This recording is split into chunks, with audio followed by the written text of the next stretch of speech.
Bonjour les élèves, j'espère que vous allez bien. Alors on va entamer notre premier cours du troisième trimestre. Alors c'est le projet numéro 4 comme vous voyez sur l'image. Par rapport au TCST, c'est le projet numéro 3 après la lettre ouverte. Et par rapport au TCL, c'est le projet numéro 4 après le fait divers. On a ici l'intitulé du projet, projet numéro 3, écrire une petite biographie romancée. On a l'intention communicative, relater un événement fictif. Ça veut dire raconter une histoire fictive, fantastique, etc. On a l'objet d'étude ici, c'est la nouvelle. La nouvelle, par rapport, comme vous voyez à l'image ici, on a l'image de la petite fille, petite chaperon rouge, et on a ici Blanche-Neige. Alors, les nouvelles, quand on a l'habitude d'acheter les nouvelles à la bibliothèque, comme histoire pour enfants la nuit, etc. Alors, qu'est-ce qu'on va dire? La nouvelle en général. La nouvelle est un récit, on peut dire que c'est un récit complet, mais il est court. Je vous ai dit déjà que c'est des histoires qu'on raconte aux enfants, par exemple aux enfants avant de dormir la nuit. Alors on va dire que c'est un récit complet mais court. Elle se distingue du roman par sa brièveté et par le fait qu'elle est centrée sur un seul événement, où on trouve une concentration du temps. Généralement, les personnages ils sont peu nombreux. Ils sont moins développés que dans le roman. Parce que le roman, c'est une longue histoire. D'accord? La fin est souvent inattendue et surprenante. Alors, la fin, par rapport aux autres histoires, on a une morale à la fin. Ici, dans la nouvelle, la fin est souvent inattendue. Souvent, ça se termine mal et souvent, ça se termine bien. Et prend la forme d'une chute. Il y a différents types de nouvelles. Par exemple, la nouvelle réaliste, on a policière, fantastique ou de science-fiction, comme la nouvelle d'anticipation pour les deuxièmes années. Inch'Allah, vous aurez le prochain nom. Alors ici, suivez avec moi, on va voir les étapes. Alors on voit que la nouvelle, elle appartient au type narratif. Alors, pour écrire une nouvelle ou pour produire ou savoir produire ou écrire une nouvelle, il faut connaître le schéma narratif, appelé aussi la structure narrative. Suivez avec moi. Avant d'entamer la structure narrative, il faut savoir qu'est-ce qu'une nouvelle et de quoi se caractérise. On a ici quelques points pour savoir la définition d'une nouvelle. Je vous ai donné les traits, maintenant quelques points en général. On va donner les caractéristiques et qu'est-ce que c'est qu'une nouvelle. Alors, le premier point, la nouvelle est un récit court et bref. On a dit la nouvelle par rapport au roman, elle est courte, une petite histoire fantastique, policière, réaliste, n'importe quel type. Deuxième point, les personnages d'une nouvelle sont peu et brièvement décrits. Troisième point, la nouvelle tourne autour d'un seul événement. Elle peut être réaliste, fantastique, policière ou science-fiction. Je vous ai dit déjà ça, les types d'une nouvelle. On a les personnages ici et les actions doivent être vraisemblablement. Son action est assez simple, mais construite de façon à ménager un effet de surprise au dénouement. On appelle cela la chute. D'accord? L'effet de surprise ici, c'est l'élément modificateur. On va voir dans les images suivantes et bien expliquer. Alors, le schéma narratif ou la structure narrative, la nouvelle est écrite selon une structure précise qui met en évidence les différentes étapes du récit. Alors, pour écrire une nouvelle, Alors, il faut savoir la structure. Pour bien comprendre une nouvelle, il faut savoir bien les étapes et la structure narrative de cette nouvelle. On a le premier point, c'est la situation initiale. Un état de calme et d'équilibre. Présentation des personnages, du lieu, de l'action et du temps. Qu'est-ce que ça veut dire?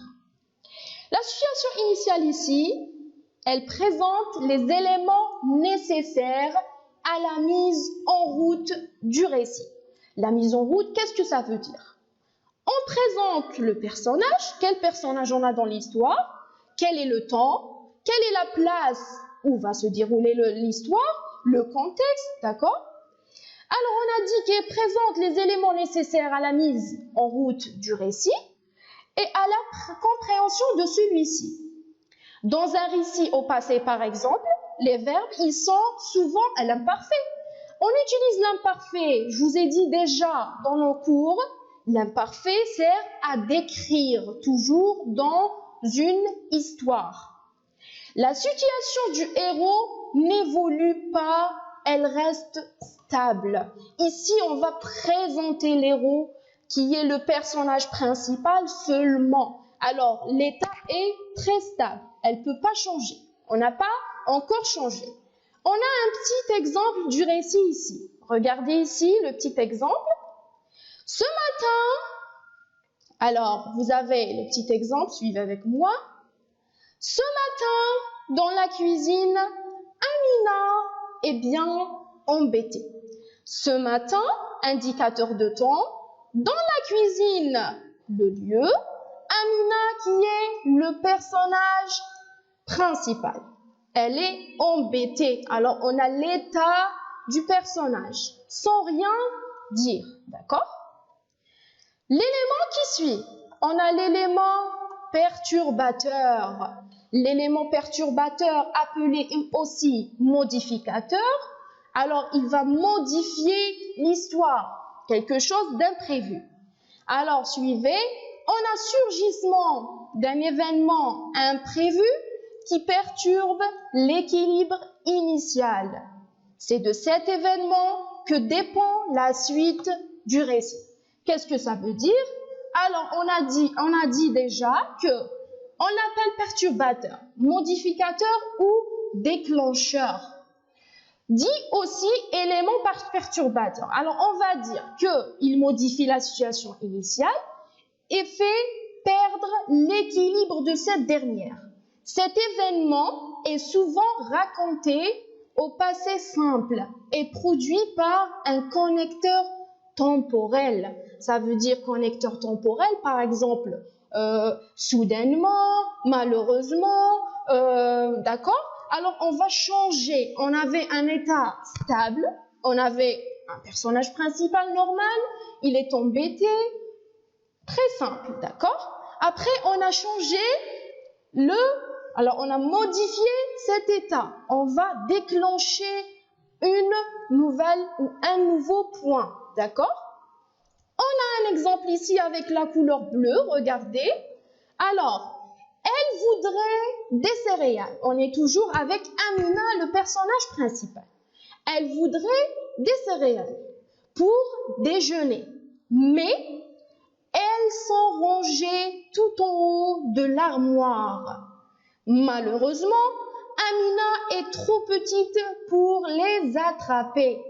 Alors, l'élément modificateur ici dans cette histoire, on a les céréales que voudrait Amina les manger, les atteindre, mais elle ne pouvait pas parce qu'ils sont rangés dans le haut de l'armoire.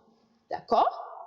Alors, après ce point, on va passer aux péripéties. Ce sont les événements et les actions qui vont terminer l'histoire. Les péripéties. Alors, le personnage principal entreprend une série d'actions pour résoudre le problème auquel il se confronte. Par exemple, alors on a vu que l'élément perturbateur, c'est un problème. Alors, elle ne peut pas atteindre les céréales rangées dans l'armoire. Alors ici, qu'est-ce qu'on va dire? Alors, ce sont des actions, on a dit. Alors, ce sont les événements provoqués par l'élément modificateur, qui est perturbateur aussi, et qui entraînent là où les actions entreprises par les héros pour atteindre leur but. Dans un récit au passé, les verbes ils sont souvent au passé simple. Alors ici, ça veut dire que dans les péripéties qui le déroulement des événements, le déroulement, comment elle va, quelles sont les actions qu'elle va faire pour arriver à son objectif. Son objectif, c'était quoi? C'était arriver à la boîte des céréales dans l'armoire. D'accord? Alors ici, on va utiliser les verbes au passé. Pourquoi? Parce que les verbes au passé servent à raconter les événements. Pour raconter, on utilise le passé simple. Pour décrire, on utilise l'imparfait pardon. D'accord? Alors, après ce point, alors, on va voir la suite du récit. On a les péripéties ici en bleu. Alors, elle prend alors une chaise, grimpe dessus et réussit à prendre le paquet. Alors, elle a réussi de prendre le paquet. D'accord? Alors, elle a atteint son objectif. On a le dénouement ou l'élément de résolution, pardon. Alors, résolution, c'est la solution finale. Alors, le personnage réussit à trouver la solution au problème, souvent avec l'aide d'autres personnages. Le dénouement peut être heureux ou bien triste. Alors ici, les personnages, l'aide des personnages, ce sont les adjuvants, les opposants. On va voir tout à l'heure avec le schéma actentiel. Alors, qu'est-ce que ça veut dire ici? Alors, l'élément de résolution ici, c'est un dénouement. Ça veut dire la solution au problème. Alors, qui met un terme aux actions et conduit à la situation finale. Alors, d'après le dénouement, on va passer à la situation finale. Alors, le problème est réglé, c'est bon. Alors, on a fière de son exploit. Amina prépare un énorme bol de céréales. Elle a résolu le problème, elle a pris les céréales et elle a fait un énorme bol. Alors ici, ça veut dire qu'on a résolu le problème. La dernière étape dans le schéma narratif, c'est évidemment la situation finale. Alors ici, le personnage retrouve le calme et l'équilibre de l'état initial. Parfois, le récit peut s'achever par la chute, qu'on trouve surtout dans le récit policier. Alors, situation finale, qui est le résultat, la fin du récit. Je vous ai dit que les résultats sont parfois bien, sont parfois mal. Ça dépend de l'histoire qu'on va écrire ou qu'on va lire, d'accord? L'histoire choisie. Alors, là, on va lire la situation finale de cette histoire qu'on a eue ici. Alors, toute joyeuse et le ventre plein, la fillette part à l'école. Ici, on a terminé nos étapes du schéma narratif, d'accord? On va passer ici au schéma actentiel. Qu'est-ce que ça veut dire un schéma actentiel? Alors, le schéma actentiel rassemble l'ensemble des rôles, les actants, d'accord? Et les relations qui ont pour fonction la narration d'un récit. Alors, pour narrer un récit, écrire, ça veut dire un récit, il faut passer par le schéma actentiel. Regardez ici, alors, un personnage, le héros. Alors ici, le sujet, c'est le héros. Il va poursuivre sa quête pour atteindre un objectif. D'accord? Comme on a vu dans le récit, pardon, qu'on a vu maintenant de Amina. On va mettre Amina, le sujet. Elle poursuit sa quête qui est le bol ou les céréales dans la boîte placée dans l'armoire.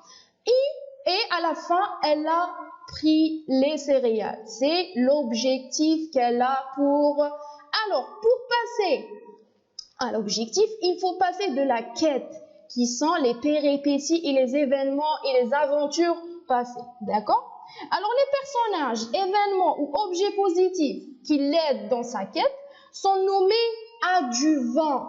Ils peuvent être des personnages, d'accord? Des personnages secondaires qui vont l'aider à atteindre son objectif. Les personnages, événements ou objets négatifs qui cherchent à empêcher sa quête sont nommés opposants. Alors, qu'est-ce que ça veut dire? Alors, l'opposant, ça peut pas être seulement un personnage secondaire. Il peut être un objet qui va l'aider. Par exemple, une baguette magique comme l'histoire de Cendrillon. Elle avait une baguette magique et une fée pour l'aider pour aller au bal. D'accord? Alors, l'objet, on a les événements, les personnages. Ça veut dire qu'on a plusieurs choix. La quête est commanditée par un émetteur ou destinateur, d'accord? Par exemple, au bénéfice d'un destinataire. Alors, le destinataire va se bénéficier de l'objectif atteint. Ça veut dire ici, c'est Amina qui a pris les céréales, elle a mangé les céréales et elle est allée à l'école. Ici, elle s'est bénéficiée de l'objectif. Alors, d'une façon générale, on va dire tous les personnages qui profitent de la quête sont les bénéficiaires. D'accord? Alors, on peut dire le destinataire, c'est lui qui va pousser le héros qui va pousser le héros à entreprendre les péripéties du récit. Souvent, on introduise l'élément déclencheur. D'accord? Alors, on a le destinataire ou héros, c'est ce personnage qui suit à l'intervention du destinateur, d'accord? Alors, va faire avancer le récit. Alors, par ces actions qui toutes tendent à obtenir ou à atteindre l'objectif, d'accord? Alors, l'objet ou le but, ici, le but, on peut l'appeler le but, c'est l'objectif final à atteindre, marquant le passage des péripéties, ici, à la situation finale. On va apprendre et on va arriver à la situation finale. Alors, il peut également être ce qui permet de passer de la première situation suscitée à la seconde. Il est donc soit de nature matérielle, je vous ai dit déjà, soit nature matérielle. Par exemple, on a objet permettant de vaincre un ennemi, par exemple, les opposants, qui vont l'empêcher à atteindre son objectif, ou de nature narrative, par exemple, victoire de l'ennemi. D'accord? Alors, les adjuvants ici, ce sont ceux qui aident, par exemple, le destinataire à atteindre l'objet par de grandes ou petites actions. Il peut s'agir de personnages, animaux ou d'un objet. D'accord? Alors, les opposants, on a dit c'est à l'inverse des adjuvants, c'est l'inverse, c'est le contraire. Alors, ils s'opposent à la quête du héros. Mais comme ils peuvent être animés ou pas, alors, l'essentiel, on a terminé les points, j'espère que vous avez compris. Alors, ce type de schéma peut se présenter plusieurs fois dans un même récit. Alors que le premier schéma narratif proposé est un plan général d'un récit. Alors ça, c'est le plan général d'un récit. Alors, on peut trouver plusieurs schémas dans un même récit, d'accord? Le second schéma est plus détaillé et souvent passager. Alors ainsi peut-on trouver une succession de schémas de type 2 dans les péripéties, ou même dans les éléments déclencheurs ou de résolution. De même, par exemple, alors le schéma narratif n'est pas soumis à la chronologie du récit, alors qui peut commencer dans le cas d'un roman policier, par exemple, par l'arrestation, suivie du crime et se terminer par l'enquête à la fin, d'accord? Alors, le passage de la situation initiale à l'élément perturbateur, alors ici, se signale souvent par un changement de temps des verbes. Parce que déjà, on dit cri. Après, à la fin, qu'est-ce qu'on va faire? On va raconter pour arriver à la fin. Regardez ici. Alors, je vais vous donner un autre exemple pour bien comprendre. Un exemple d'une évaluation. On a le texte ici, suivez avec moi. On a Arion et les dauphins. On va lire la petite histoire. Alors, je vais vous donner l'histoire, je vais la lire, pardon. Alors, la lune resplendissait sur la mer. Par un souffle de vent, les flots étaient calmes. Pourtant, on voyait au loin une sorte de remous. On aperçut bientôt des dauphins qui jouaient dans l'eau. Arion, émerveillé, regardait ce spectacle. Pour mieux le contempler, il s'approcha tout près du bord du navire. Se penchant, mais perdant l'équilibre, il tomba à la mer. Son corps allait disparaître sous les flots. Quand les dauphins arrivèrent à toute vitesse, ils se glissèrent et le soulevèrent. Arion fut d'abord complètement affolé, mais les dauphins le transportaient sans peine. Ils l'entouraient avec sympathie, ils se relayaient pour le porter. Enfin, ils approchèrent du rivage. Alors deux d'entre eux quittèrent le troupeau et vinrent doucement déposer Arion sur la plage. Le poète était sauvé sur la mer parfaitement calme. Leur mission accomplie, les dauphins s'éloignaient. Alors on a, d'après Plutarque, le narrateur ici, l'écrivain, le banquet des 7 sages. Ici, c'est le nom de la nouvelle. Alors, je vous ai coloré le texte. Regardez, suivez avec moi. Alors, la couleur en rouge ici de la situation du début du texte, c'est la situation initiale. D'accord? La situation initiale. Alors, on a Arion qui est au bord de la mer. Alors, il aperçoit des dauphins. Alors, il regardait le paysage, les dauphins, émerveillé du spectacle. Il est heureux, calme. Alors, un état très calme. Après, qu'est-ce qu'on a? On a ici en vert l'élément déclencheur. Ça veut dire qu'il va modificateur. Il va changer l'histoire. Il va changer complètement l'histoire, modifier la situation stable en rouge. Perdant l'équilibre, il tomba à la mer. Alors, il va tomber à la mer. Ici, c'est soudainement, il va tomber, il se penchait pour regarder bien, alors il tombe à la mer. Ici, l'histoire est modifiée. Son corps allait disparaître sous les flots. Quand les dauphins arrivèrent à toute vitesse, alors ici on voit jusqu'à la plage, on voit les péripéties, ça veut dire les événements, les actions qui ont fait les dauphins pour arriver au secours de Arion.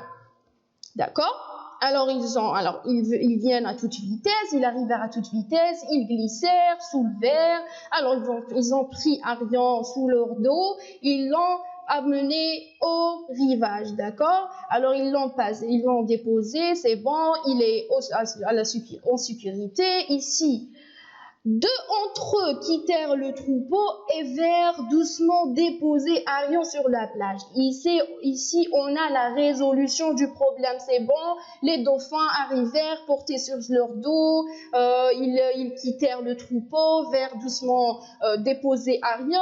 Alors ils l'ont sauvé. Ici, le problème est résolu. Alors la fin est bien, d'accord? La situation finale en bleu, regardez, le poète était sauvé sur la mer parfaitement calme, leur mission accomplie, les dauphins s'éloignèrent. Alors, la fin ici était très bien passée. Alors, on va dire, récapitulons ensemble. Alors, on va dire, regardez, revenons un peu, pardon. Alors, tout ce qui est ici en gras, c'est les indicateurs de temps, d'accord? Alors, le temps dominant, regardez, les indicateurs de temps, on a le temps dominant, alors on a l'imparfait, l'indicatif qui sert à la description, pardon. Alors, je vous ai dit, sert à la description. On a le passé simple qui sert à raconter les actions et les événements. Alors, on a, récapitulant ici, une petite récapitulation, pardon. Alors, l'imparfait est utilisé pour la description.